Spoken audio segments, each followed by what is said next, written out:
All right. Hey guys, this is Dave with the Orlando Life, and I am sitting here in my backyard at Tiki Van's, a little tiki bar, and I am on a call right now with Scott Billue, who's the founder of Matthew's Hope. And I wanted to kind of dive in a little bit to figure out, to share with you guys what Matthew's Hope is and what is the current situation as a homeless organization. What is the current situation going on during this pandemic? Without further ado, let me introduce you to Scott and let him kind of share a little bit about who he is and what Matthew's Hope is and what they do. Go ahead. Hey, good morning, Dave. We're as far as what Matthew's Hope does, the better question is probably what we don't do. But when we're up in regular operations, we have two main focuses. Our number one thing is to move you forward towards a life of independence and self-sustainability. So unlike most organizations out there, we're looking for a way for you to become independent and not dependent on the system. Secondly, we have what's called hide in plain sight. And the idea behind it is that the folks come in, they get a shower, a haircut, we do their laundry for them. They can see our nurse, they can see a mental health care professional, they can shop in our pantry for clothing, hygiene products, and food. We can help with birth certificates, Social Security cards, Social Security benefits, VA benefits, food stamps, cell phones, legal issues. You name, there's not much we don't do. Quite honestly, there's probably not another organization like us probably anywhere in the country. With the current situation being what it was, we have no way of bringing all these people into one location. So we've gone mobile the past 2 weeks on Tuesdays and Thursdays. And what we're doing is we got 3 teams that are going out. One team is taking non-perishable food, hygiene items, and some basic clothing needs. And then they'll also record anything you might need when we visit you again a couple days later. The second team is going out as the mental health care and medical team. And they're going out there to put people at ease, but also to provide them with any kind of medications they might need. We take temperatures, we're taking blood pressure, we're listening to their heart. We're trying to see what's going on with them, that they might need anything performed on them medically, and then making the necessary contacts for that. And then the third team is going out with warm meals for breakfast and for lunch, and then a takeaway dinner they can take with them for that day. Now, normally that's going to happen about once a week. What we've done is we've doubled that up now. Because we're finding that a lot of the other organizations have either closed shop or they have they're not to where they can bring people in, and so they're not going mobile like we are. So we're seeing a lot of folks that we're seeing resources maybe from some other areas when they weren't working with us are now coming to us. So it's costing us about $500 a day right now to feed the number of people that we're feeding. It's pretty crazy. How many people are involved right now with the mobile units? Is it only staff, or do you have people that are volunteers that are coming in and helping as well? What's the situation with that? Well, normally we have hundreds of volunteers, but many of them fall in the high risk category. So mainly it's staff, just a few key volunteers that are coming in, and we're trying to protect, everybody during that process. They're in masks, they're in gloves.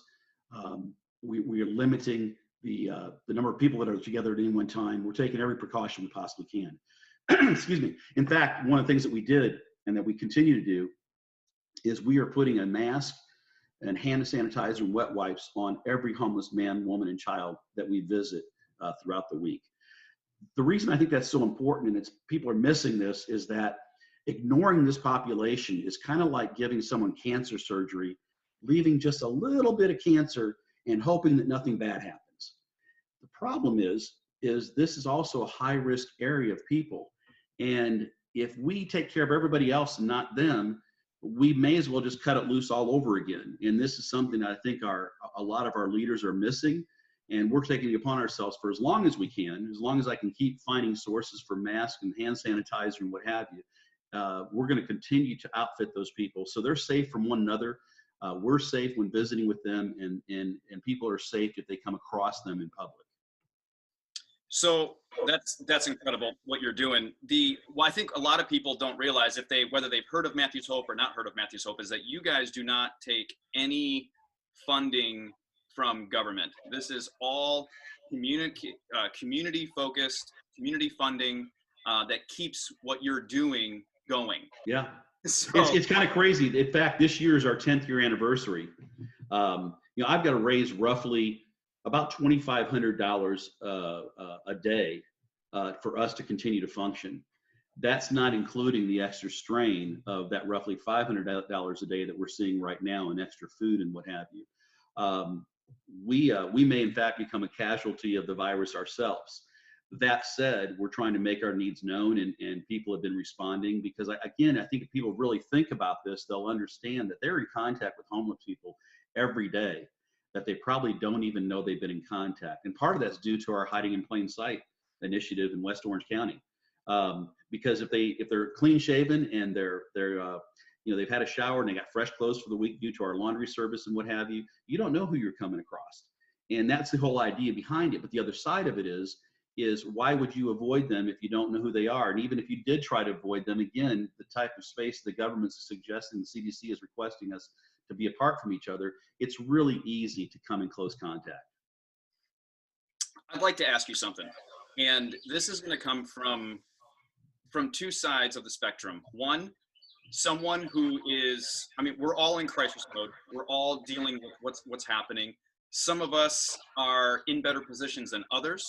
And so what can people do if they're capable of giving? What do you need?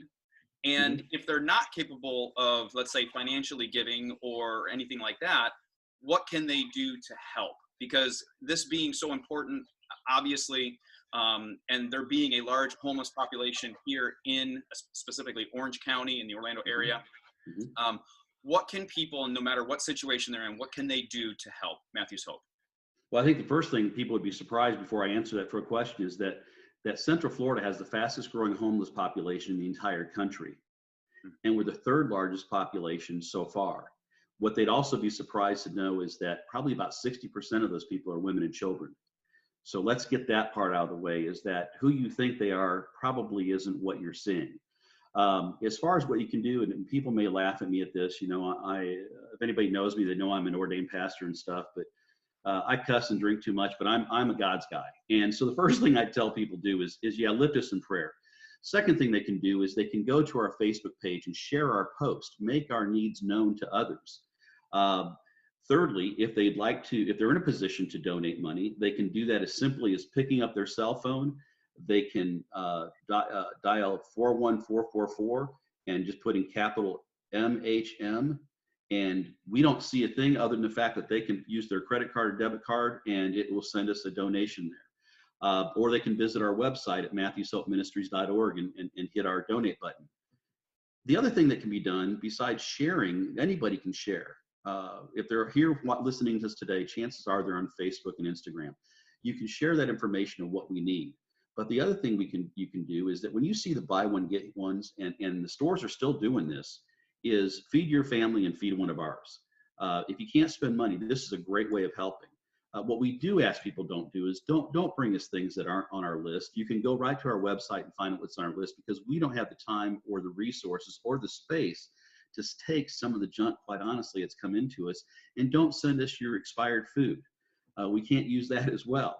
But we're heavy on needing, the biggest thing we need right now is canned goods, preferably with pop tops.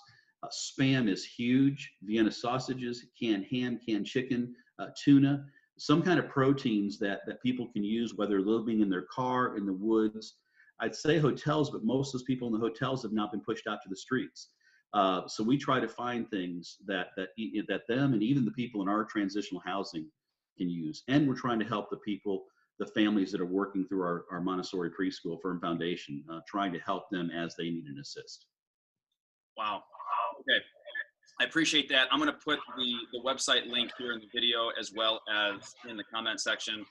I just want to encourage everybody, if you're watching this and there's something that you can do, whether it's financially, whether it's donation, whether it's just sharing a post, I encourage you to do it. We need to make sure that we're helping the least of these here in our community. Scott, I appreciate you and what you're doing. I just want to acknowledge the fact that, you, like everyone else, is being impacted by this, but you are still out there doing what you need to do to take care of the people here in the community. And I just want to acknowledge you for that. But thanks for this time. I hope this, gets out to a few people and we can kind of gather together, because I think in this time right now that we're in, this pandemic that we're in right now, it's more important than ever that we come together as a community, as everything right now is based on the human factor. That is just my personal belief, and I believe it to be true, and I argue with me if you want to, but no, you're right on. Critical right now. You're right on. We will not do this as every man for themselves. The only way to accomplish what needs to be accomplished in this community is for us to come together. One hand washes the other, the way of putting it. And silly as it sounds, wash your hands, say your prayers, Dave. I know you. Wash your hands, say your prayers. But the truth of the matter is that we need to be listening to what's going on. Whether we think it's overinflated or not, it really doesn't make a difference. The important part is this is real. And the only way we're going to do this is that as a community. If it's every man for themselves, that's going to come back and bite us big time. Well, thank you for your time, Scott. I appreciate you. And hopefully we'll be seeing each other and high-fiving or hugging sooner than later. Take care. Be blessed, man. All right, man. See you. Bye-bye. Yeah.